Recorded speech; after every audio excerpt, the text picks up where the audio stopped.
মাগুরা ২ আসনের জামায়াতে ইসলামীর মনোনীত প্রার্থী অধ্যাপক এম.বি. বাকের আনুষ্ঠানিকভাবে নির্বাচনী প্রচারণা শুরু করেছেন। বিস্তারিত থাকছে আশিস সাহার প্রতিবেদনে।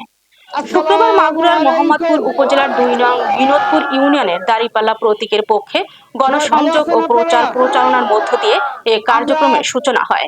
এ সময় মোহাম্মদপুর ও শালিখা উপজেলার বিভিন্ন এলাকা থেকে আগত জামায়াতে ইসলামীর বিভিন্ন অঙ্গ ও সহযোগী সংগঠনের নেতাকর্মীরা উপস্থিত ছিলেন।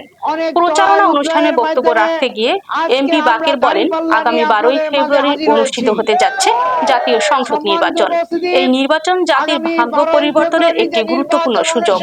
তিনি আরো বলেন, টেকনাফ থেকে তেতুলিয়া, রূপসা থেকে পাটুরিয়া, সারা দেশে একটাই আওয়াজ, সব দলের দেখা শেষ, দাঁড়িপাল্লার বাংলাদেশ। জনগণ আজ বিকল্প নেতৃত্ব খুঁজছে, আর সেই নেতৃত্ব দিতেই জামায়াতে ইসলামী মাঠে নেমেছেন। দুর্নীতি মুক্ত এক নতুন নেতৃত্ব চাই।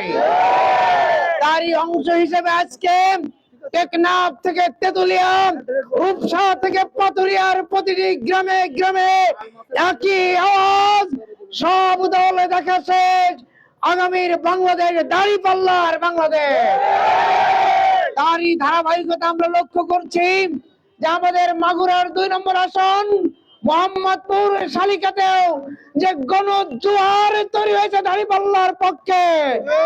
ইনশাআল্লাহ বিপুল ভোটে বিজয় হয়ে আমরা ইনশাআল্লাহ সংসদে যাব।